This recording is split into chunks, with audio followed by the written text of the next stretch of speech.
Ageu capítulo 2, verso 9, que diz o seguinte: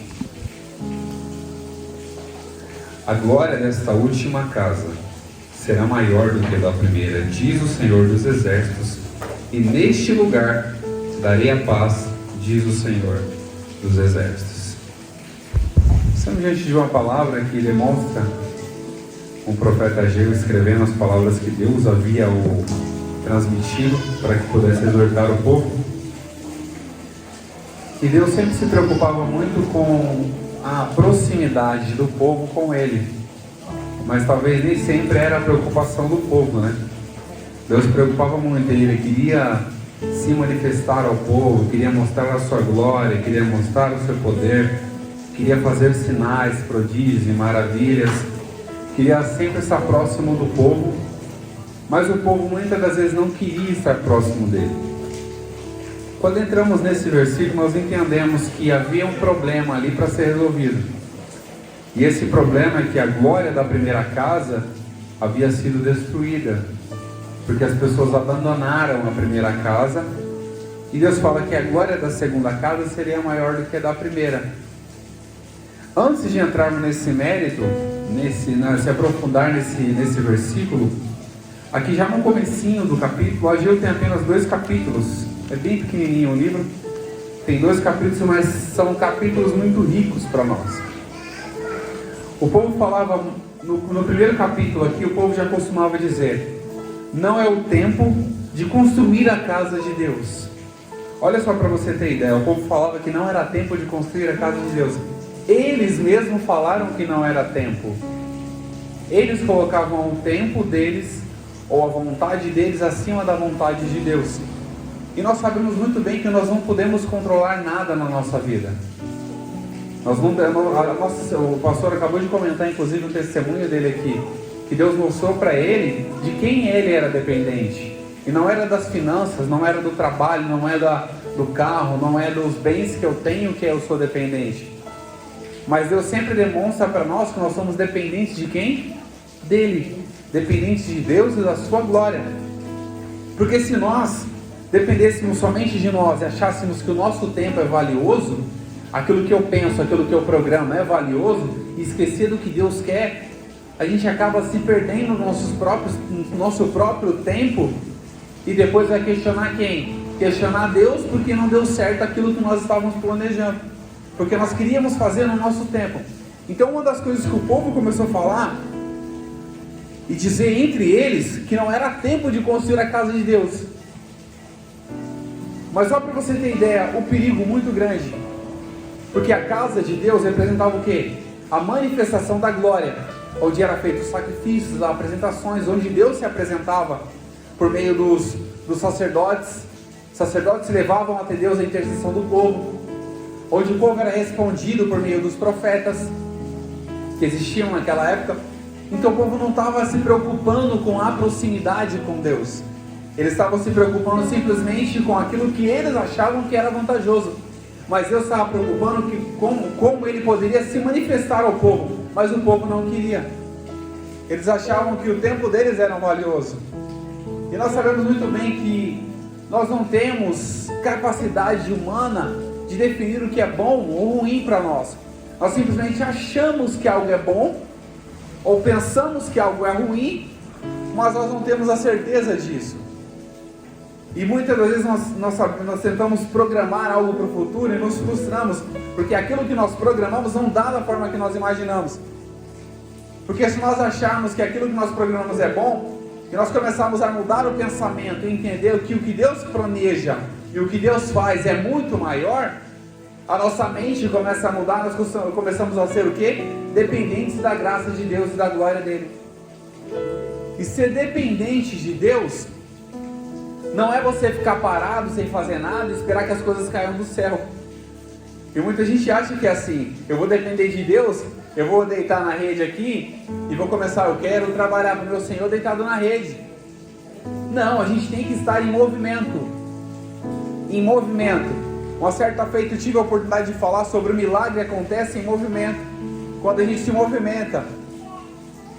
Porque a gente precisa estar em movimento. Precisa estar buscando da parte de Deus aquilo que nós precisamos. Quando nos reunimos aqui é para adorar a Deus, para buscar a presença dEle, mas dentro do nosso lar nós também buscamos a presença do Senhor. Nós oramos, nós jejuamos, nos prostramos diante da presença do Senhor, nos humilhamos, para que ao tempo dEle possa nos exaltar.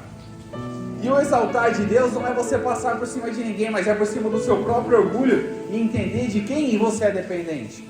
O povo não compreendia isso, o povo não compreendeu isso. Eles achavam que não era tempo de fazer aquilo, porque talvez eles não queriam se aproximar da glória de Deus, mas Deus queria manifestar a glória dele no meio do povo, mas o povo não queria.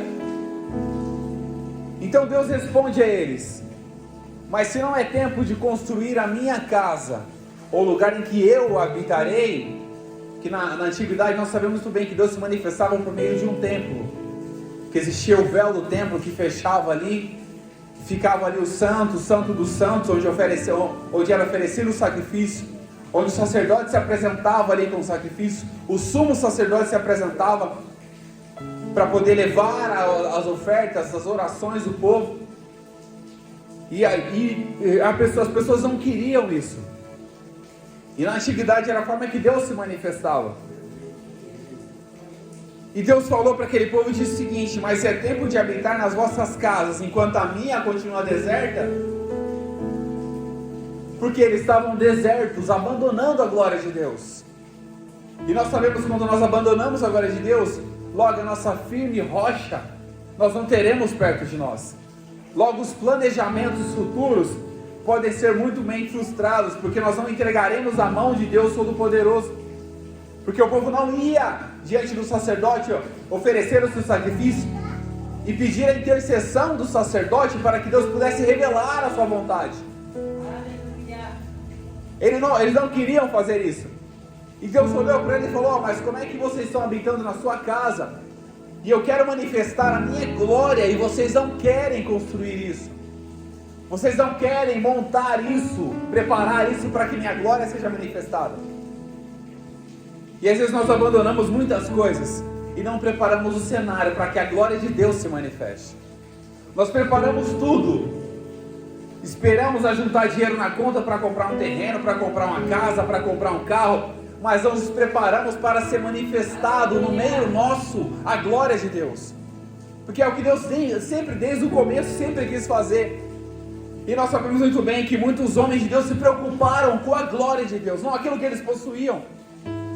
Moisés abandonou tudo que ele tinha, ele foi criado entre os reis, entre os príncipes, como príncipe ele foi criado. Ele abandonou tudo que ele tinha, abandonou o reinado, abandonou tudo, mas quando Deus falou que ele iria sair de perto dele, ele falou: não pode me fazer, pode ir sozinho, mas não deixe que eu sair daqui sem a tua presença. Porque ele sabia o que era importante para ele, que era a presença de Deus, não era nada. E ele estava no meio do deserto, e ele sabia o que era importante para ele. Homens e mulheres de Deus sabiam o que era importante.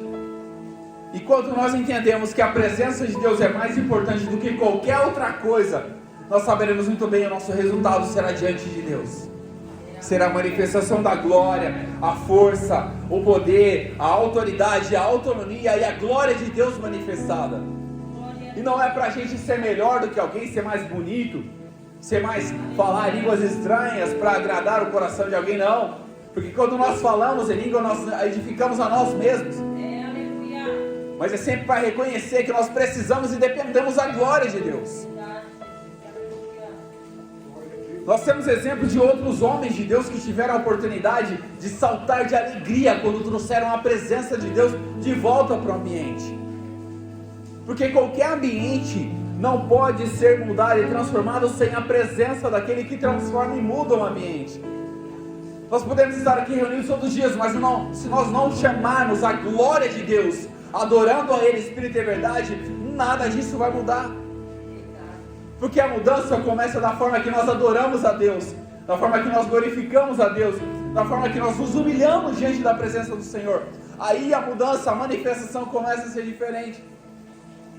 E o ambiente aonde Deus está é um ambiente de transformação, é um ambiente de cura, de restauração, de libertação e de mudança de caráter. Então o povo não estava preocupado com isso. E Deus falou para eles o seguinte: considerai os seus caminhos. Deus deu um alerta para eles. Eles estavam andando da casa deles, construindo a casa deles, e Deus falou para eles: considere o caminho que vocês estão trilhando. E nós podemos entender pela palavra que os nossos caminhos parecem ser bons, mas os de Deus são perfeitos. Os nossos caminhos parecem ser vantajosos, o passo que nós damos parece ser bom, mas o de Deus é maravilhoso e perfeito. Mas o povo não queria isso. E infelizmente muitas pessoas não querem isso, não querem meditar na palavra, buscar conhecimento, buscar do Senhor a glória dEle, o poder dEle e a autoridade dEle.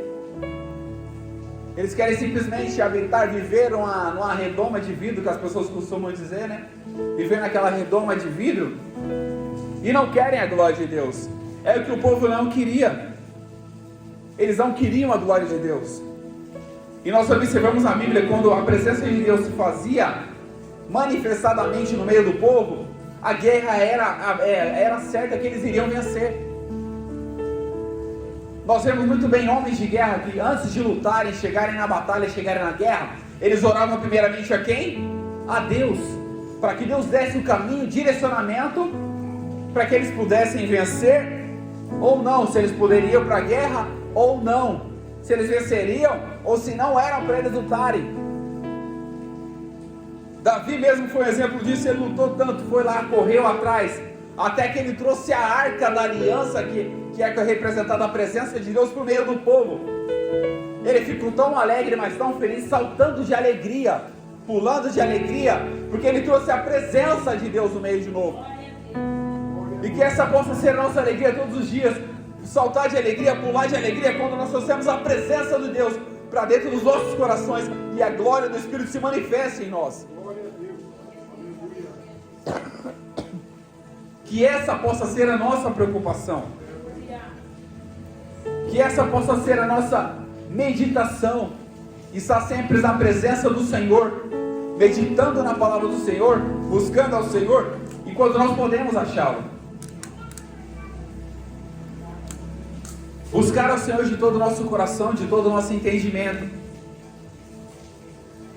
Depois de Deus dar esse alerta para o povo, corrigir o povo, exortar o povo, Ele dá instruções para que a reconstrução do templo fosse feita.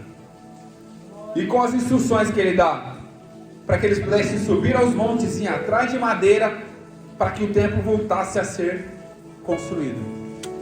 E Deus fala para aquele povo: vai lá, sobe no monte, busquem madeiras, edifique a minha casa para que eu seja glorificado. Não é para que ninguém seja glorificado. Deus fala: constrói a casa, busca a madeira, constrói o templo, para que eu seja glorificado e eu derrame a glória sobre a vida de vocês. Porque Deus tinha um carinho muito grande pelo povo, e nós sabemos muito bem disso. E Ele mesmo fala um pouco depois aqui, que o Espírito dele sempre esteve com o povo, desde quando eles saíram do Egito. Desde quando eles saíram do Egito, o Espírito de Deus estava com eles. Mas muitas das vezes eles não queriam a presença do Senhor. Eles iam lembrando do passado, lembrando de coisas ruins que aconteceram, ou de coisas falsamente boas. Porque não é porque você está comendo uma carne boa, quer dizer que a presença de Deus está com você. Porque eles estavam comendo comida boa no Egito, mas estavam presos, aprisionados, e não poderiam adorar a Deus, não poderiam estar diante da presença do Senhor, porque eles eram escravos. Mas quando eles começaram a comer maná e a depender de Deus, a glória de Deus começou a se manifestar. Mas eles não queriam, eles começaram a murmurar no deserto, reclamar. E Deus falou para eles: eu estava com você desde o Egito, o meu Espírito permanece com vocês. E Ele não só fala que o Espírito estava acompanhando, mas permanece, ou seja, todos os dias o Espírito estava com eles. Mas eles não queriam a manifestação da glória de Deus. Eles abandonaram, deixaram de lado,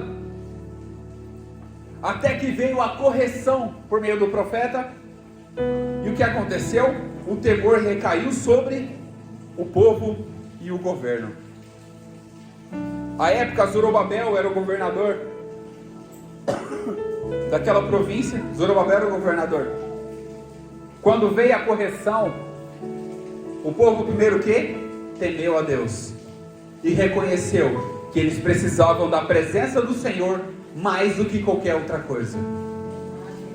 Eles reconheceram que, habitando nas suas próprias casas e não reunindo ali o povo para poder buscar a presença do Senhor, adorar o Senhor, eles estavam perdendo muita coisa. Até que veio a correção, eles entenderam a necessidade de ter a presença do Senhor perto deles, de ter a glória do Senhor, de ter um lugar onde a presença do Senhor se manifestasse.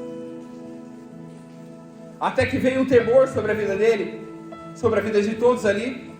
O Senhor suscitou, ou seja, deu aquele renovo espiritual para o governador e para o povo, para o sumo sacerdote e o restante do povo, para que eles pudessem construir a casa. E Deus anima o povo. Deus começa a animar o povo e falando para eles: vocês vão trabalhar, mas pode deixar que o trabalho vai ser um pouquinho árduo para poder construir isso, mas quando estiver pronto, eu vou fazer com que isso se manifeste de forma gloriosa, e pessoas de outras províncias tragam bens, tragam ouro, tragam prata. E no entanto, no versículo anterior ao qual eu li, Ageu capítulo 2, verso 8, ele fala: minha é a prata e meu é o ouro. Que quando fosse construída a casa, a glória de Deus, por meio de bens, viria também. A glória de Deus se manifestaria no meio do povo, e Deus faria com que os povos aos redores trouxesse prata, trouxesse ouro, para que a glória de Deus e o templo fosse cheio de bens, e a glória de Deus se manifestasse, e ali fosse um lugar de paz. Deus sempre se preocupou muito com isso.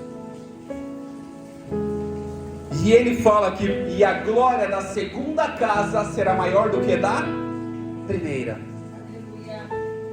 E o mais importante da glória dessa segunda casa é que Deus fala para aquele povo: eu trarei paz a este lugar. E nós entendemos que nós podemos ser tudo nessa vida, se nós não tivermos paz, nós não temos nada.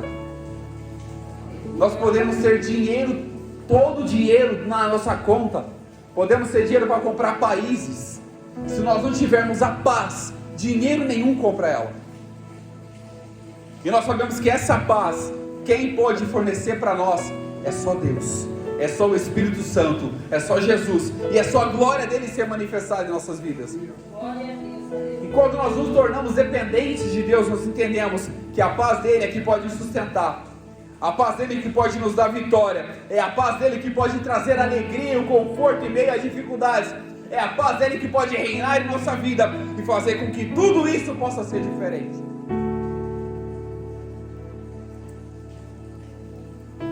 Achou depois dessa exortação que ele deu ao povo, que ele fala que a glória da segunda casa será maior do que a da primeira. Aqui vai um detalhe muito importante. Talvez é um versículo muito comum que a gente costuma ouvir. A glória da segunda casa será maior do que a da primeira. Ou seja, quer dizer que a primeira casa tinha glória. O que aconteceu com a glória da primeira casa? O que aconteceu? Que eles perderam a glória da primeira casa e tiveram que reconstruir a glória, reconstruir a segunda casa. Alguns estudiosos, em algumas pesquisas que eu fiz, quando fala dessa casa, dessa primeira casa, está se referindo ao templo de Salomão. O templo de Salomão foi construído, tinha glória, tinha riquezas, tinha tudo. Mas quando Salomão abandonou a presença do Senhor e começou a se voltar aos outros ídolos, e as mulheres que ele tinha corrompeu-lhe o coração, logo a glória da casa foi se desvaindo, foi se destruindo, foi se desfazendo. Ou seja, aquilo tudo que havia sido construído foi destruído. Por quê? Porque eles abandonaram a glória de Deus e se infamaram as próprias vontades e aquilo que eles queriam fazer. Ou seja, Deus não queria que a glória da primeira casa se fosse, mas Ele preparou a glória da segunda casa. Ou seja, nós estamos aqui, se nós tivermos a glória da primeira casa, valorize a glória da primeira casa, para que você não possa sofrer e depois ter que reestruturar tudo isso e vir a glória da segunda casa. Porque a glória da primeira casa ainda tem valor. A glória da primeira casa ainda é poderosa. Mas ela só precisou ser reconstruída depois que homens abandonaram ela. Depois que pessoas abandonaram ela. E ou seja, nós estamos aqui diante da presença do Senhor. E não abandone essa glória para que Deus possa te corrigir e depois fazer com que a glória retorne. Não abandone essa glória e deixe que a glória do Senhor permaneça na sua vida. Que a glória da primeira casa permaneça na sua vida, para que você não possa sofrer e depois ter que reconstruir essa casa para que a glória, a segunda glória, seja manifestada. Porque a glória da primeira casa ainda reina em nossas vidas. E para a gente poder compreender melhor, quando fala a glória da primeira e segunda casa, nós sabemos que antigamente os homens viviam o quê? Adorando a Deus no templo. Deus se manifestava no meio do templo. Os sacerdotes se apresentavam no templo. Até que veio Jesus, morreu numa cruz, o véu do templo se rasgou de alto a baixo. Ou seja, quem é o templo do Espírito Santo e a morada de Deus hoje somos nós. Ou seja, não deixe que o pecado ou algo ruim destrua sua mente, destrua esse templo, para que você possa se renascer das cinzas, sofrer para se reconstruir novamente. Não deixe que a glória de Deus seja afastada de você. Às vezes enfrentamos momentos difíceis, problemas, dificuldades, no trabalho, em casa, os nossos pensamentos tentam dominar a nossa vida. Mas se nós deixarmos que isso domine a nossa vida, nós destruiremos o templo de Deus e depois teremos que reconstruí-lo, e se der tempo de reconstruí-lo novamente. Então, enquanto estamos aqui na presença do Senhor, nós possamos cuidar da morada e da casa dele, que é o nosso coração. Nós possamos cuidar do templo do Espírito Santo, que é a nossa vida. Cuidar da nossa mente, do nosso coração, buscar o Senhor com o nosso coração, com o nosso entendimento, com a nossa vida, para que jamais possamos ser destruídos pelo pecado, ser destruídos pelas confusões mentais, para que depois voltássemos ajoelhados, se rastejando, e lembrar que a glória de Deus ainda se manifesta nas nossas vidas, e lembrar que a glória de Deus ainda se manifesta em nosso meio. E hoje a glória de Deus para se manifestar depende de pessoas com o coração aberto, o coração contrito e quebrantado, como o salmista falou: Senhor, eu sei que o coração contrito e quebrantado o Senhor não despreza. E foi esse mesmo salmista que entendeu que a glória de Deus era muito importante, e que nessa noite nós possamos entender: a glória de Deus é importante, então não abandone a glória de Deus. Não deixe a glória de Deus de lado, habite-no, deixe que o Espírito Santo continue habitando no seu coração, para que a glória de Deus se manifeste nele, e você possa ser muito mais abençoado do que você já é. Aleluia, glória a Deus. Nós seremos muito bem abençoados quando entendemos e compreendemos que Deus é muito mais importante, a glória dele é muito mais prazerosa do que a glória do mundo e os prazeres do mundo. A glória de Deus ainda é importante para as nossas vidas, então não abandone a glória de Deus. Não deixe a primeira casa ser destruída, para que você possa reconstruir e fazer com que a glória da segunda casa se restabeleça. Mas enquanto você tem a oportunidade aqui, você é o templo do Espírito Santo, então deixe o Espírito Santo fazer morada, deixa ele trabalhar, deixa ele agir, deixa ele fazer como ele quer, porque ele tem contato direto com Deus e sabe tudo que passa no nosso coração, e sabe tudo que passa na nossa mente. E para que isso continue cada dia mais, nós possamos continuar firme na presença do Senhor, buscando a Ele com todo o nosso coração, com todo o nosso entendimento, e em espírito e em verdade. Que Deus abençoe em nome de Jesus.